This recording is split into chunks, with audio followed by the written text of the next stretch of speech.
inga male whaaftai e fo e le atua lo tātou mataisili ina ua mawhai fo ia na toe tai mailo o tau soifua mo lo mātou wola. Ia tātou te whaasoa i le awhionga pa ia le atua. Ia ina i mawhai o na whaamalo sia i pea lo tātou wola tāpuai. Ia mo lo tātou au nanga whalenga. Ia o tātou o iaile nei soifuanga e le tu mau. E vea ia o whai masui o le mātou laulau nei. Ia e whaatalofa ma whaawhailo i atuai ia te oele uopele. Iso se no fuanga lava ma so se mea lo e maua mai aile nei au nanga whai pea i vai aso taitasi. Ua whaautuina o le sona o le whaamoemoe. Ia mai talia ma le fia mai oe la uopele le nei tai au i le tātou whaasoa. Po le suenga le nei o le tusipa ia. Ia le ngata ia tātou paanga masani. Ia whapea fo isi e wo o le ua i teimile nei ua mawhai o na e sila. Mamai mua mai ai ma tātou whaasoa whaatasi. Ia whionga pa ia ale tua. E fia fo i le nei tai au e whaalau loa ia tātou whaiaonga whaapitoa. Pe o le sunga i le whaawhengainga ia setu ufi mai le e kalesia lo ia tausia mama ia le kalesia ia whao. Whapea fo le sunga le toe ina ia toi whanae tā vita lole. Ia o le toe ina mai na tātou e kalesia ia lo whao. Ia e toi o wholofa ma whaatalofa atu. Matalia fia mai o le tātou su e ngore nei fo i tai au. Puno mai lo wau ala o whaia le tātou talo. Whamanuina lava o le atua soifua o lo mātou tupu ma lo mātou wali. O le atua fuafua lava oe. Nei tai au fou ma nei aso fou. Le ngata i le atua ia o lo te talaina o le nei avanoa ma whai ai o no mātou whaasoa i lo whinangara. Ina i whamanuina ai i mātou umalawa. Whaamaro sia e lo mātou tangata. Au mātou whaataritari atu i lo toia fia mai. Whaaftai lo whaunga aino i mātou. Ia abea i mātou o fofonga o lau fio le tua. Ia e ala mai e lo whinangalo. Lofa whamanuia i paanga masani o le nei Paul Kalame. Ia mātou wo o mawhai o no mātou whaasoa whaatasi. I lo whinangalo le nei tai au. Whaau mai e lau fio i mātou. Mai upu manangangana le tua. Ina ia malama.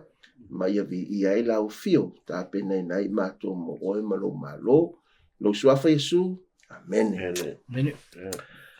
O le tātou suenga po o le sona lea o tātou taunu mai ai.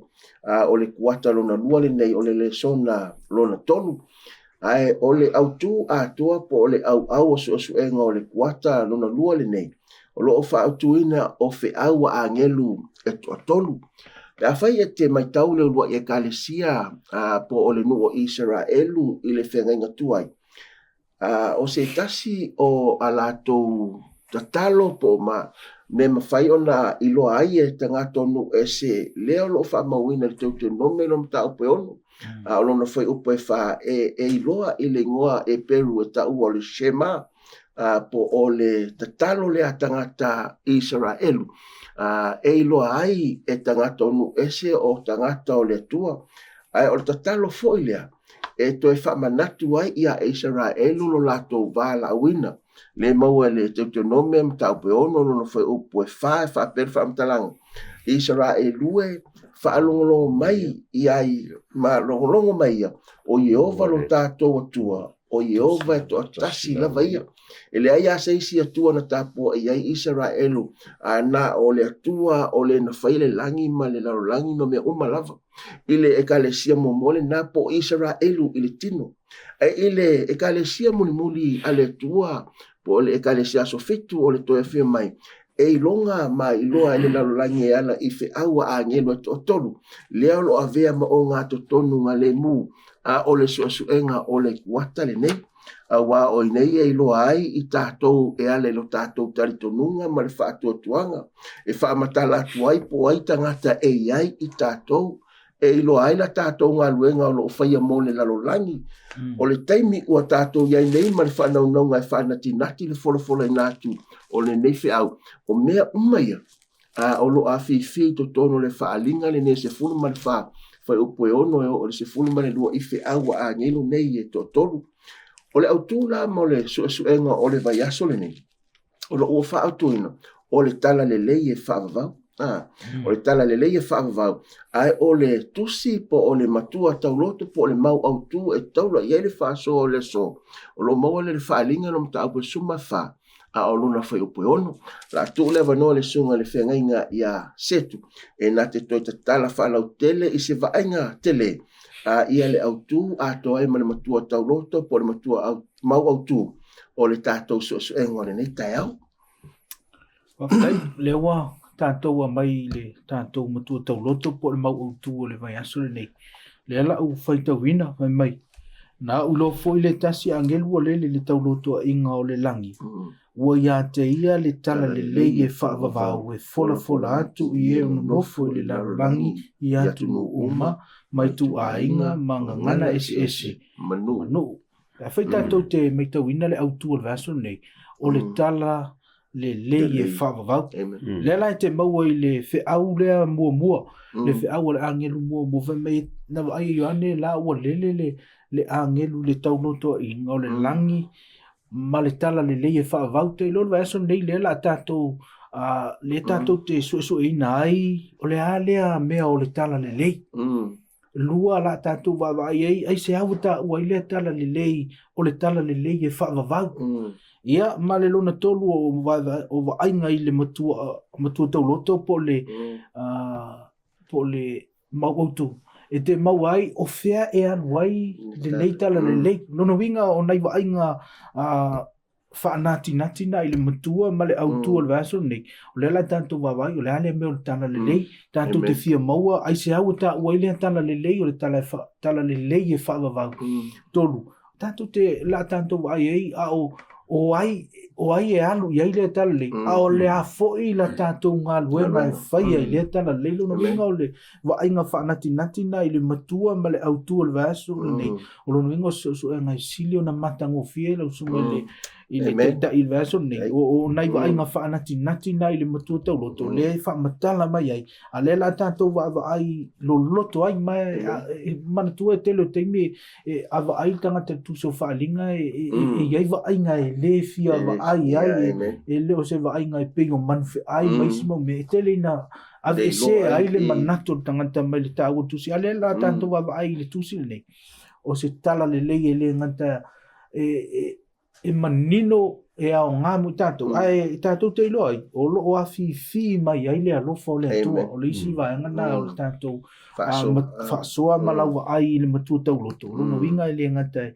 o le tala le fa ai ia le alofa tu noa ma le alofo le tu o lo moli mai e whiau nei ia mai o le wainga le nā i le tātou matua tauloto ai le ngata ilea e ele fisota inga o le whiau lea ma le aunga o le tusi atoa o whaalinga pia veita te wawa ai le whaalinga mua le i le fai upu e tolu en fai tau le fai mua o le fai upu e tolu e taua i ante fai mai ia le fai tau antoa mai e whaalongo i upu le nei malo anga ma tausi i mea ua tusi ai a wā ua lata ona po lono winga fai o le whai aulea mantua o le whai aulea le au mai mata upu suma fa ai le matanga le tusi o whalinga o lo au mai ai fai mai amu ia tangata e whaalongo e tele ia e atu tolu ia le whaamanu ianga na iai fai mai amu ia tangata e whaalongo ia matausi mai tau mai lona winga le ngata amu ia tangata e whaitau whaalongo ai fai fai lona winga ole o ngana o le tātou o le au le au mai e tauna tala e le ngata e whaitau ia malama e te whaalongo ai sili lea ia fai ma le isa o ngata tātou te whaalongo whaitau ia ai le whai o le au ngana o le au lea e le mafu e un whai mai o tala le whaavau e tau whina tau i tangata umbo lau langi awa pe a fai e se isi te me si leo na mo mia le tala lele o le aso awa ua tumu ma anoanoa'i ia tala whaanoanoa, o tala whaatinga loto, o tala tau whaalehanga, o tala tau mui, o tala pepelo, o tala wha ole, o tala whaatupu, o tala valea se itulou, o tala whatu, o tala whaalongo, ia ma tala whaopopo. O tele isi mautala. Aiela se isi teimia sili ai, ona mo mia le lalolangi mai tātou uma le tala lelei, o le aso. Amen. Pe lea na e whaasoa ai lau sunga whengangi. Leo le a tātou savalia ai le suenga o le taiao le nei. Le sa e tā ua lau sunga le lau saunoanga le whamtalang. Le le tātou amata mo mua i le ata te leo le tusi o whaalinga. O le tusi o whaalinga pe ona e saunoa. E tele tangata ma tele taimi e peisea i e whaatuatua na i e tangata le vava ai le tusi le nei o whaalinga. Ona o le telo isi mai moanga, ma isi vaenga e whaatatau i manufe ai, e whaatatau i talo taua ma mea whapena. I to tono le tusi, o lo o awhiwhi ai le alofa tu no le tua. Malo o ie le whaamoemoe. Lau sunga le to e natu i whana e le vaenga mo mua la leo le tātou whasoa. Lea sa pa i ai le whasoa po le vaenga tele. La tuatu le wanoa e te toe whaasoa mai ai, mai ai ni mai moanga tau. Po ni le sona fo i au ngā mo tātou. Tai, ia. Ai ele matanga le tusi na whaalinga. Whamai o le whaalinga a Iesu Keriso i a Ioane. E a matai le whamua whamai o le whaalinga na mai ai. I le tua. Ia, tina tule i a Iesu.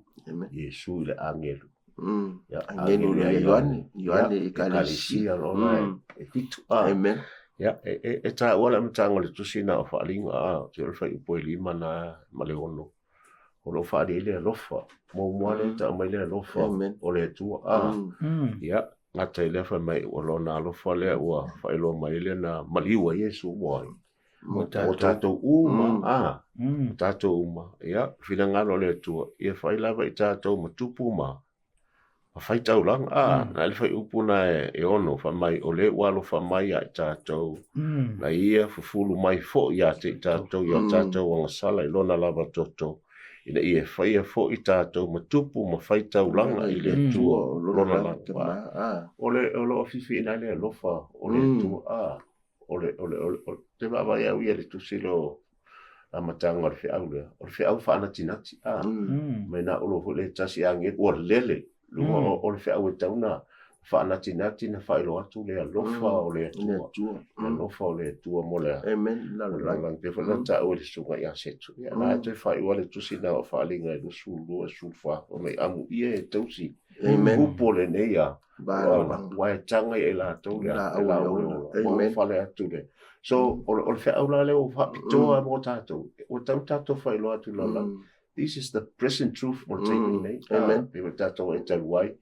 Te mi no le present truth. Te mi fo lo yana el baptiso. Alo te mi nei. O tanga tato fai lo atu fe au le. Wan fina ngalo le tu. Au wane i fano sea. Se tas. Au wane i fano se tas. O lo na alo fale na faalia mai la mtanga. O mai la mola te mi nei. So o le tiu te lo tato. Ia tato fai lo atu fe au. Pe fo le roma le mo mo sulono. Mai a po. Au au te le mai lea. I tale le ia Keriso Yesu. A wale mana leo lea. O le tua ie. Whatu tua ma. O le whaoletanga lea le. O le whiau lea. Ia, o tau tātou whaelo atu lea. I le langi. Ia. E tā ua wae o i nei. O se mata upu o le tusi pa ia, o le mata upu mua alo o ta oto ai, upu to mua po le introduction o le tusi. E manino la i amatanga o le mata mua. Le whai upu mua whamai o le whaalinga a Yesu Keriso. E le o whai mai o le whaalinga i whaatatau, ia o le whaalinga a Yesu Keriso. O le tala ato o Yesu. E uia ina ese mai moanga ai o le tala e whaatatau ia Yesu. Leo lo tu tonu ine. Ai o lo au mai ai ia le alofa tu no le atua. Mai ai le whaamoe mo le tangata whaatua tua. I taimi winga ma taimi nei ua tātou ia o le soifua. Sunga le whiwhi au pe ese whaupopo i le vaenga ne. Te lo le mana ile autu le aso lea o le tusi o whaalinga e tumu le whaamoe. Ai si le tumu le alofa tu no.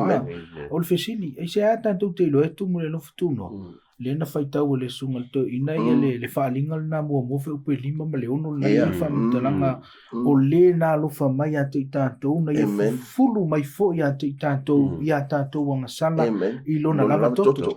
Mana tua le tala le tusi o Roma e tolu fe upe losu ma tolu o wanga sala tangata uma lona winga o oe mau e anga sala. O le a na me fai e anga sala. Fe mai ma le tala Roma e ono fe upe losu ma tolu o le hoti o le totongi le anga sala lona winga o oe mau e anga i uma i le oti e le aise avanoa peitai o le aloftu no le tua le fai mai o Yesu na ia fulu ia tātou sa luna winga e le aise tātou wa miotonu awa e anga sala i tātou uma ai ono Yesu le fai mai lo tuso Efeso e luofa upe valu ma le iwa mai awa o le aloftu noa ua faaola ina ai i tātou i le whantua tua e le mai ante utou foi lea a o le mea wa fo ina mai e le tua e le una o ngalu nga ina ne imita si lona winga o le mafuanga na o le tumu o le tusi o whaalinga ma le fe au le angel toto i le alofa tunoa a wa o le mea monia o oe mau e le aise avanoa e le ti sevu i tātou se ola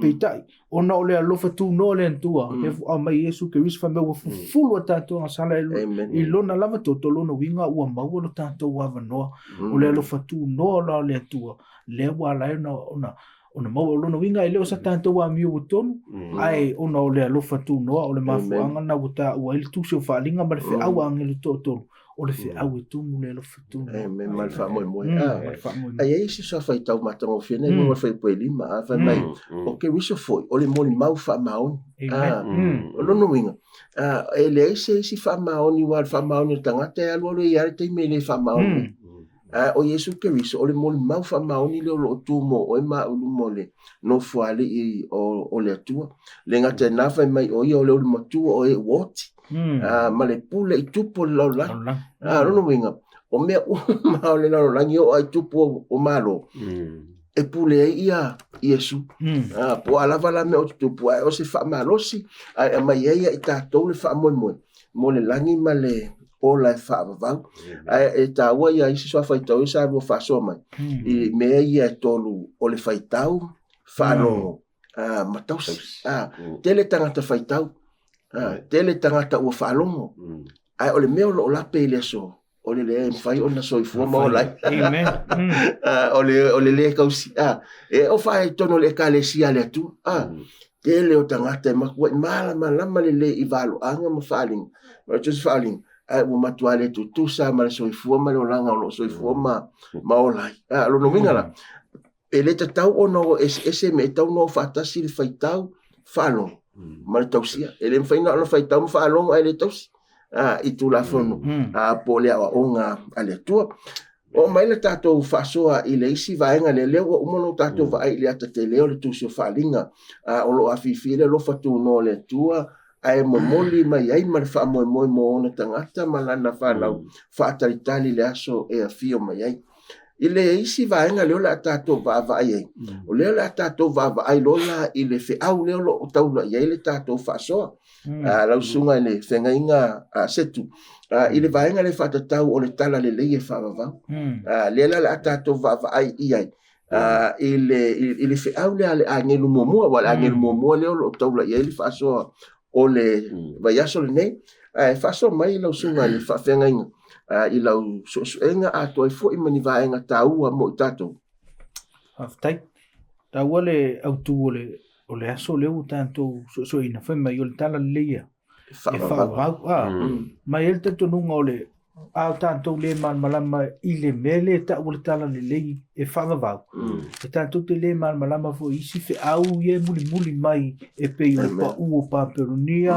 tanto te le malama i lana fa masinonga ai se tanto vai mua i le meta o le tala le lei le au mai o le tangata neo paulo na ia fa matala ina le meta o le tala le mau el konito suma mua konito suma lima fa mua o le fa le lau tau fai tau atu ia a fai fo ia lua o tau ia la tanto fai tau fa tasme mai le au soe o te failo atu ia te o tau le tala le lei na o fora ina atu ia te o tau no o tau taria foi o lo tu mau ia i foi o tau ua ola i foi o tau pe a fai to te tau fi mau le mata upu na fola ina e au ia te outou, pe a fai o outou le tali a fua. A wana outou ina atu ia te outou mea mua, o mea fo ia na o maua fo e au. Na mariu mai ke riso, masui o a tātou anga sala, pei o na tūsia, na tanu foi o ia, matoe tū mai i le aso tolu, pei o upu ua i tūsia. Mai tau mai, whai mai a le whamitalanga Paulo, le ua define Paulo le mea tau o le tala le lei, la le mea tau o le tala le lei, whai melan tala i Korinito, o le tala le lei ne Korinito lea sa ua. Sa au tau antu lea atu te o laia, lea la atu e tau atu fo i whai mai.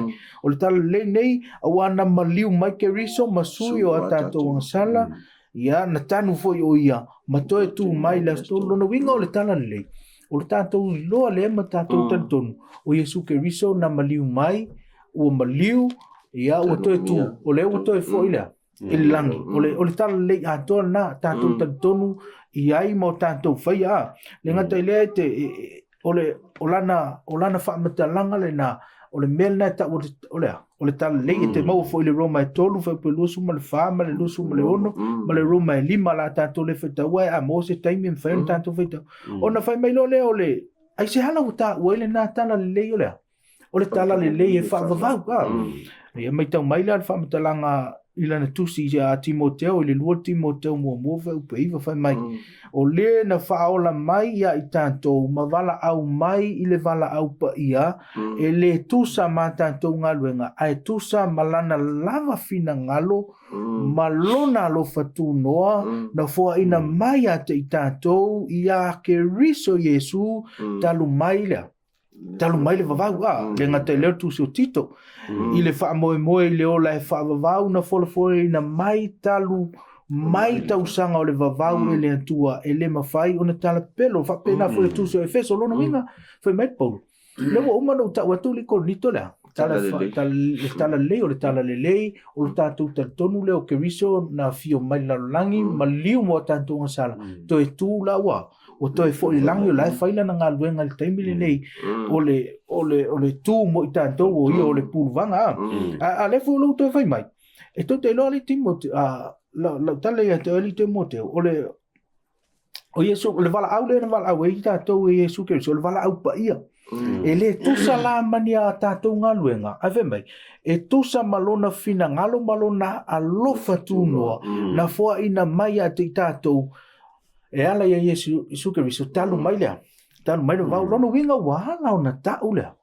wala o na tau le tala lea tala le lei o le tala e wha o le tala le lei e wha vau ona na tau na au mai talu lea talu le vau mana tuan wha matalanga le tusi o wha alinga sfuma le tolu whai le iei le tala whai mai o tangata le tusi o lanto ngoa le tusi o le tamai ma moe na fasia talu mai lea ai talu mela tanga le whavaina lea lau langi lono winga wala o na tau o le tala e whavavau ua leva o nei le fina ngalo o lea tua o le mea pēr whai o le tele teimdara wapi whatua fasia i le ma moe lea i korokota ai pēr whai te mea whai mei whamatalanga tusi o whai na fasia aia e le whavaina lea lono winga o le alofa tūnoa sai le fina ngalo le tua au le ia au le fa vai na la langi au le ia ngasala le tangata lo no winga ia le fa matalanga le tono tanto le son o le maliu Yesu mal fa la tanga e le o se afterthought e le o se me fato oso mai na ua no va ia tu le to au le anga la langi le ngasala le ai na fa le tua ma fu anga na fe mai o le tala le leia fa sa existe le ia ele faia le la lang mai o ele tanto nunga o le fe aule o le alofa mana tu foi la o le alofa la vaia nunga o le alofa na exist le alofa o le tua ina wa ele faia le la lang no winga afi o le tua e eternal o lona alofa foi o le e eternal o le fe au foi la le o le fe au eternal o le fe au fa va no winga o le fe au le wala ona ta o le fe au fa va le anga na le fina ngalo a lofa o le tua mai i le amatanga o mai le taimi o pa u le tangata sa fola ina mai e tena fa mai lan fa matalanga o e ngata ya e soli e tu momo o ia le muli vai o le tama le lavana mai au ia na tu momo ina la lo o mai taimi o le au Israel sa fa ata i taimi o fai nga tau langa o mai lunga le sa tau roa o fa tau nuina le o mai taimi nei la nga lue ale lo fa le o le tua mo i tātou lo na winga o le au le angilu toto o le au e fa va la nga fa vai le lo fa na ele tai no tanto mo sala au fua ele tua ele a fa pef e we for feeling ma tua na fai tanto le tua tu e feeling sa loto a ilo ele tua o te mi uma me feeling sa loto e ia ile ava noa e sala a ia nga sala i fola tata o ia ile na fua nga nga o le tua lo fa ili fa pe tua nga sala loto nga fa uma a o ia ile na o le mea na wata ua ele fe au lea, o le fe au, o le tala le lei e whaavavau. Na au mai ai le fina ngalo lea tua lea ngao lea tua lea lofa, o le fe au lea lofa le fe au lea. I o teimi u mai ai lea tua, o teimi whina e tauna i ele fe au lea. Amen. E ta ua whaftai mo le whaso manino ma le malama. Awa o lea ua moni mau mai ia le apostolo Paulo i mai moanga po vaainga ia e whai loa ai o le tala le leile tala le whatetau ia Yesu. Mua o ta uami o tonu ina fua i tātou. Ona o le alofa tu no le tua. Lua e le ngata e alofa le tua. Ai wa faali mai lana mi tonu ala au ina mai lo nalo Yesu wa ele mafai ona fai mai e alofa ai le fatino wa ta ona ese fatino nga o le alofa ele fai fai fai i la wa po la tani va pe o te alofa ya te oi ai le mafai ona e fatino lo alofa ya la i la ngana o me te fai ya me ia le falinga famtala mai o le alofa tu no le tu o le faalinga le o le ami o tonu o le tua tonu o le lofa tu no o ta o ami o tonu nei tātou pe a tātou talia Yesu le whatotua ele ona o ngā ruenga ele o sota o ngā ruenga e tā ua ngā ruenga le lei o mea o le tali atu lea ina o tātou maua le wha o le tanga ma le vaenga mulmul ia o le ata ma tango fie le o ta o le roma le lima fa pe ono o le valu le sa ta o le sunga fa fenga ele fa tali le tua se le ia tātou anu ona awina mai lolo na lo e malimo tātou na maliu Yesu o tātou wanga sape e o mai la ile so lo tātou fai ala ngasa o mo na ta pena le tua le fa o le tanga mo tātou o le tala le leila le na e pe ona fa sole sunga le fa fenga o le tala le leila ele i fa to ata pena le temi no wofi mai la ngasa ana ta pena le tua o le i fa vaina ia le lalolangi ma o se tala le leile na mo o e ma o le tangata fa ta le tali mo le tua a fai foi o iai ia ni lu i tau te tele o lo fenga i ma o ele o pele mai tato uma o lo ma foi ona punitia lo tato o atu i le tua a le ua amai le tala le leo le so ele o tuai ele i o lo fa tali pea le tua wa o la na mi o tonu ta wa mi o tonu nai ia i tato o le vaenga e lua o le feau o lo fatatau i le tala i le alofa tu no le tua le o lo au mai ai i nei le faalinga suma tolu fe upe valu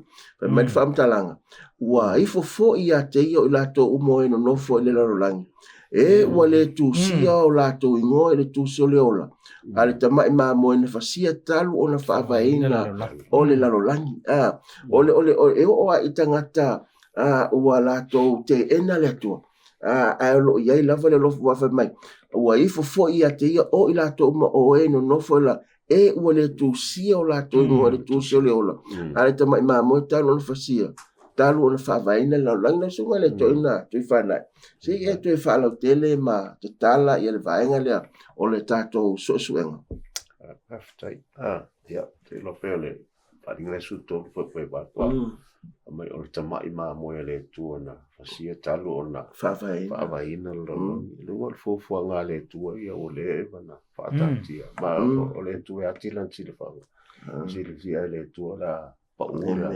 el tangata le hola e mon maua ia tusila o Peteru o Peteru mo fai upo ia foi e suluiva fa mai awa o tau loa ele tongi o tau i me pala a rio pole auro nei la o tau a mi o le aunga na tuina mai o tau tama a o le toto ta o Keriso pe lo le tamai ma moe ele pona lava ele ai fo sona anga sona leanga ia wa mai lai nga tato wa ile ele o se area po se o toto ia amen o ke viso le na ali wa mo tato ta vola le ti sa hs le ta le sulua mai o le fuafuanga o lo tato fa o tanga ele o se mea na fato atupu muni mai amen mai o se fuafuanga na faia ina ua uma le pa ua atamu o se faalinga o le mea lilo lea na tau fia pea ma le oa mai le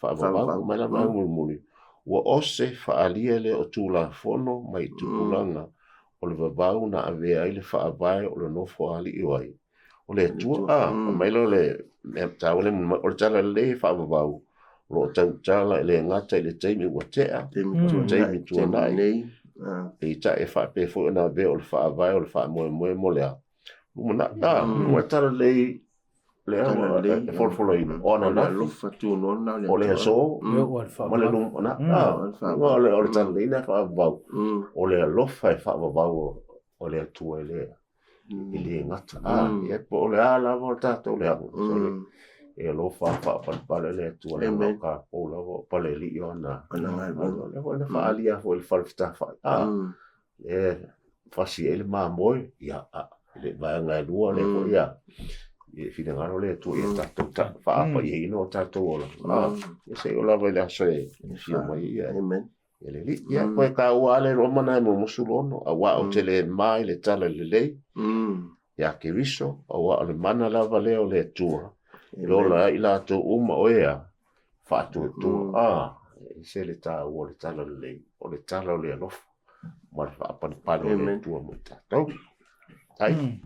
ta ua telele vaenga lea ua e whaso ia i lau sunga ne toina ma le so engo le so e whatatau i le tala o le i le lofa tu noa lea o le tua o le isi me mafua e tatou te e manino ma i le lofa tu noa le tua o le tu mai le ia te oima o le mele o le filfilinga sauloto freedom of choice wa ana whape pule tatou pei o masini fo ia e alu le remote e pule mai e tatou i le tua ia e longa o se o langa fia o tatou ola e longa i se e fia ola le niso i fuanga wala mino ia i o pe pi o i fo i o me o mana e pule mai e le isi tangata ai o le mea le isi na ato le lofa tu no le tua o le mai le o le saulotonga ia i tatou ai ua uma fui o le tapena i le tua ma le whaolotanga lea mo i tatou le whai mai le vaenga la whai pelo se fulu na sila fia lava ia na mua a o le i whaavaina le lalolangi a le momo peteru mta momoa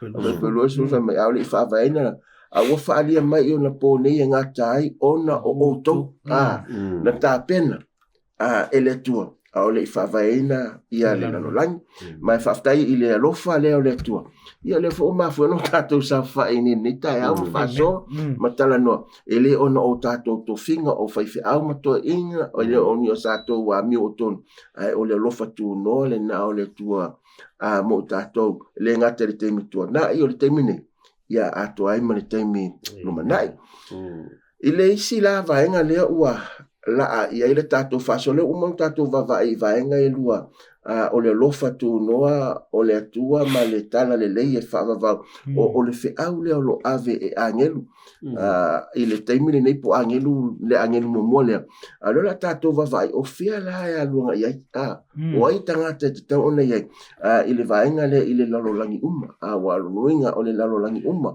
e te tau ona o iai lausunga le whenga setu se e te tala ma toe au mai ni mai moanga mātongo fie ni tau mo tatou i le vaenga no le tatou fasoa. Whaftai, whai tātou te meitauina ia le vaenga lea. Whai mai ia le whamatalanga. E te tau o na tala ina le nei tala le lei whea.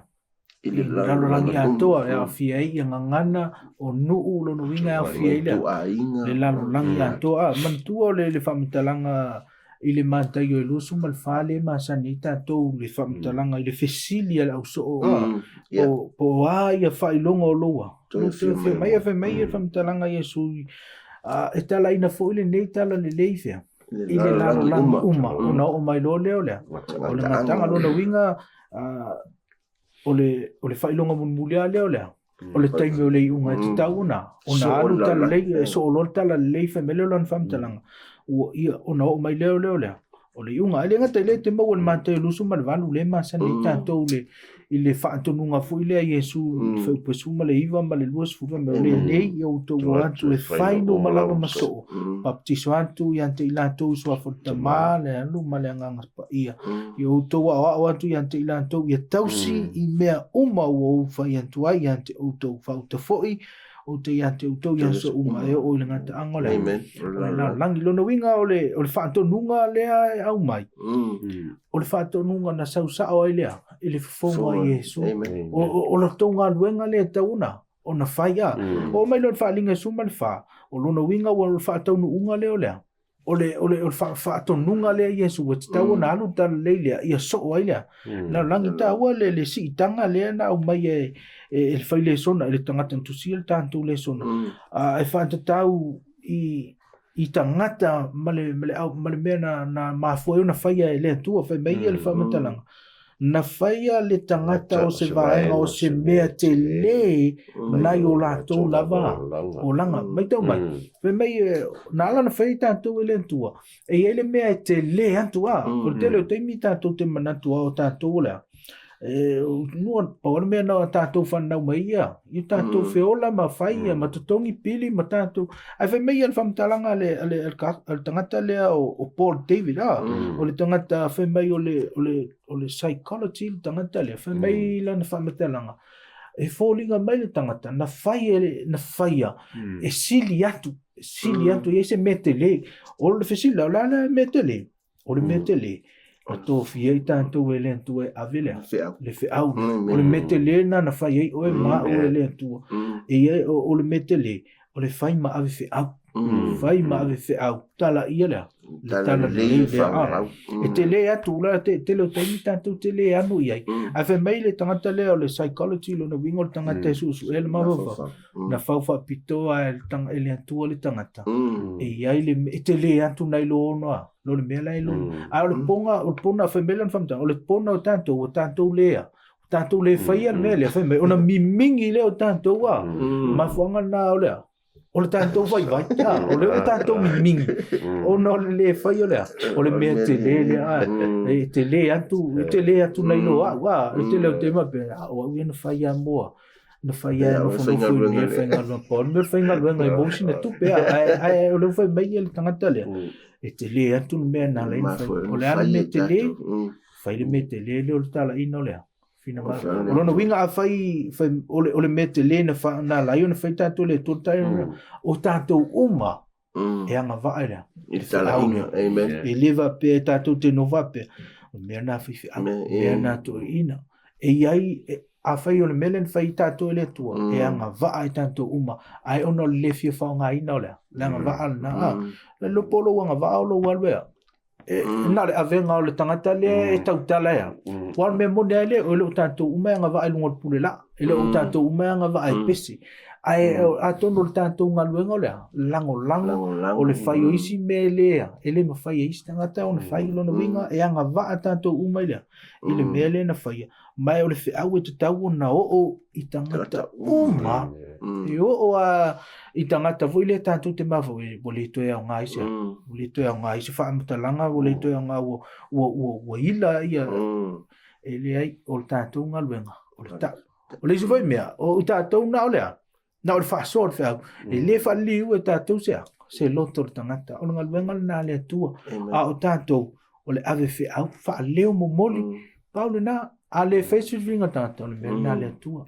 Ia ai o le mea nai te le atu le au mai e te tau na o le whiau lau langi longo ngi tātou i nei Samoa. E tau na whaalongo u matangata Samoa i le whiau lea. A ngelu tōtolu. Ma whai eisa la toua. Whiwhiringa. Ia, whaftai. Tau whaftai mo le vaenga lea wai. O le tātou wahala awina le la wahala au nei tātou le tua. Ato ai ma le mafuanga nā lai o na na fausia whapitoi tātou le atua ilo na fōringa malo na whatusi. Ona o le whanau nau ta inga lea. Ina e mawhai nau tātou o atu e whaino uma maso. E leo whai mai whai ni tangata lotu po ni tangata e ka wai mwhana e avea o ima tangata e ka le sia e leo se so o Yesu. Wa o le so o Yesu o le tangata e usi tae ma ve Yesu ma li ima faola ilona soifua ma lona olanga taua la awa le ngata o lo tatou lava si o manga lata mai ia whapea fo'i i pe i le si o manga i fafu atu lo tatou lava si o manga lata mai le tatou te soifua ma olai o le fe'au o le fe'au e whaatatau ia Yesu ne wa e le stangata le ave fe'au la tu ave momua ia fatu ave Yesu ele o le lotu fo'i e momua o Yesu e taua le sapati le o sapati e tatau momua e momua Yesu wa atalia le tangata Yesu ona tausilea lo sapati o Yesu atalia le tangata Yesu ele to aia me aia fasa mai ma le tuspa ia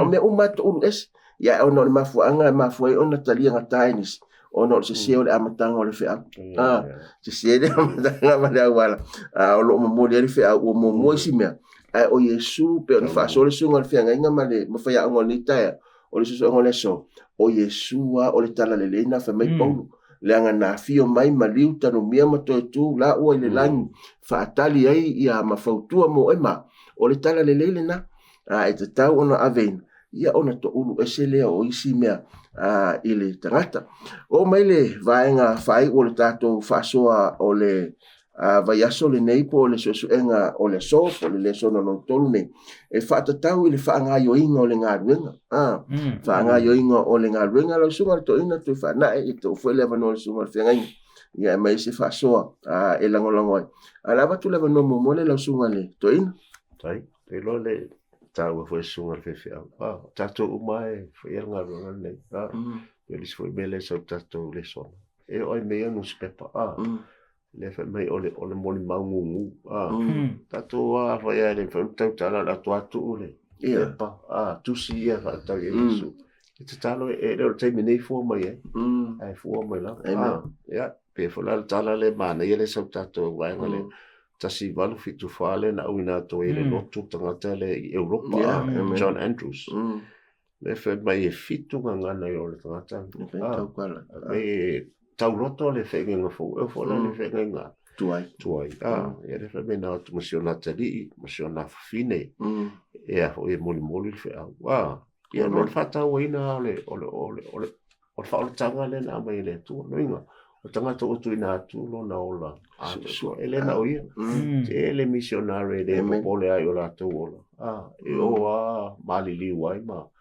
ona ole na una uta inga ia vai wa tare fe au le so le vala fona le to mo tato la fe me nga lu nga mo foi po valu e mo o to le nga pa i ona vai le o to mo fe eu selem te ia tato ai a vai esiste mi o tato a malu se tato ai nga wa fe au le a ngi toto o le fe au le lofa o la ta inga muli o le lofa o le tua pe sa le tau te o le la lo tu lo mai ma te sufa sa la ina fo le ne fe au tala le yo le malo le lofa tu lo le sa o Yesu le la tau te o le te bine tau te ta o ala e tau te o le la lo le grace o le tua ya le I fa le mai le tu le ya wala le tato ma tra pe o ka ka sala le o Yesu o mai ke le ku la fo inga oi ya fe mai o to mo e mafti e velo o mai e cha wa mo ma ia me le roma e valu fo po mo o le se fa sala ya ke mi su fa yo le o ya o le sa vali la tino ai la le o se apa no fa au le nei tanto fa ali atu le rofo le tu pena rofo mai tato e tato talia tu sai mo na rofo amen da o tele le maule sa e fa so mai lo sunga le to ina le ngaluenga nam ta mo fo po val o le fai o tato mo le mau mo le malo o le tua ai ele vai nga taua le ai le amatang pe maua e tatou le anga pa ele ma fai ona effective la tatou mo le mau pe ale ai le anga pa o tatou tangata wa ma fu ona to sina mai tangata ona ua fatu muina I tatou le anga pa wa e ai tai mi tatou te mo le mau fa lango le umio no tatou le kalesi e mo le mau e fa lango le poto malata mai e moli mau ona o mea sa tutupu lo so fua male ola ai a fai au no male ngang pai umia se taimi o tama whai mo le ma. Ai o mea e whaia e le malosi o le tangata i le lua tausanga. Ai ai lo le anganga. E ma whai ona whaatupu le atua le tausanga po na masina. O le mea le e tāua tele le mele le ta whamtara whetalainga le Yesu. E maua e o tau le anganga. Ma whawhana na liwa le tolu wafe ina ua urufia le anganga ia le apostolo. Ina mata upo e lua leo le vangotu se ngalwa. Na matua la ngona e tangata le o la tofe au malau. Ona ele o le apostolo. Ona ua iai le anganga. O le atua. Lau sunga le whengainga iese whapopo. I vaenga whai ule o le tātou whaso. Te lo le ua au maia ia lua whasoa i le aso muli leo tātou vanga muli leo tātou whasoa tau le au tū a mission movement le movement whamai o le whaangai o inga ele tele sa tala e iai le mea o te maitawina i le nofuanga leo te nofua i awhau o le tele i o le manufu i leo le angi le whanua i ne tātou le te mai o le tasi mea wo vai i le nāturo o le manu o mea o mai e le minoi o mea nai ai lea a whai tanga e whantatia se tusi i oi i le vaenga i le fale a e te le toi whaminoina e toi su e antua aia te maita o le mafuanga o whamatana tala o le mele e whai mai o le movement e te tau o tātou o se vaenga o lea vaenga o le movement le e tau fun tātou ngā lui ma minoi ngai ioi o le teimea te le minoi ai lo oia ai lo oia te maita o le winga lana upa matalanga o tātou o le tātou ma o pantolea o le movement o le ale me te le iai minoi ai ai aua te tūtū mauru me tā silanga le mena ai tātou te maita ia whaftai Whaftai mo le whasoa ma ua au mai e le mutaanga o le tātou suenga o le so. O le fesilita ua ni o te manatu e mai e whamae e le tātou suenga. Mo tātou o le vaiaso le nei. O le ala se vaenga ma whai ona e whaia. E te whesosoani ma tātou whesosoani ei. I le tala ina o le wheau le nei po le tala le leile nei e whaavavau o lo o tātou. Ta oto i le tūsi o whaalinga no mtau pe suma whaupe ono suma loi whiau ia angelu e toto. O le asa vaenga. Pe titi, pe tele, pe taulava o lo walu e vala aulia tangata, e le iai, pe a whai foi wana o le momoli o whai launga, i no fuanga, taitasi, e ave ele whiau, ia pe e te anga le lei foi tangata ma vala aulia i lo maota ma o tātou ainga. O mea umai, e ngā lulue whatasi.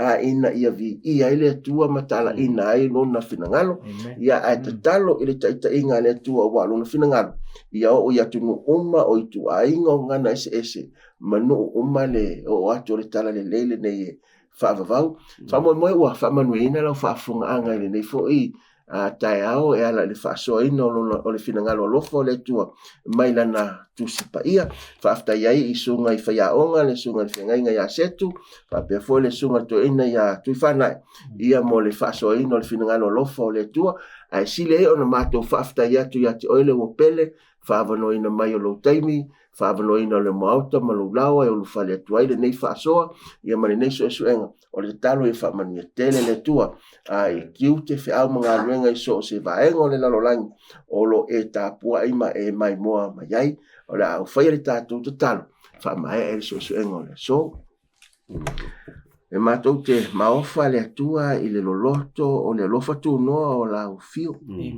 a wai ui lava ina o mātou wasala e te le i whatali ai e na e awina mailo walo pele totasi e maliu i ka le vario ina ia awana i whano se tasi a ia maua uma le ola e whaavavau e ala le whaatuatua ia te riso Yesu mātou whaalongo e whetalai maile nei tai au le tua tusi o whaalinga o ngā totonu i le tala e whaatatau ia Yesu lo mātou ali ima lo mātou whaola alo au mai ai ma le whaamoe moe mo i mātou au mātou iai le nei lalo langi pōngi sā ma le tumu i whaafita uli o lo si o mi ai o mātou tangata. Ai pe a whai mātou te whaitau ma su e pēa i la wafiong. E mawai i mātou le lotu tele ma le whaamalosi. Ma whaamoe moe atu, ma whaataritali ma le ono sa. I le aso e te awhia mai ai. Le tua ia e whaamanuia. Ia i lato uma o mawhai o na whaafafonga i le suesuenga o le nei tai au, whamanuia i o lātou tiute, a mga aluenga whamanuia i so se no fuanga o lo lātou o alala ma pāpā awai, whamanuia foi lau au whai ngā aluenga le tua, mawhai a o ngā whaapitoa o le nei pol kalame o le sona o le whaamoe moe, se o mātou toi whailoa i le nā foi vai aso fou, i le alofa ma le anga le leo lau fio, o mātou te talo atu ai lo lava soa whapele ke risu. Amen.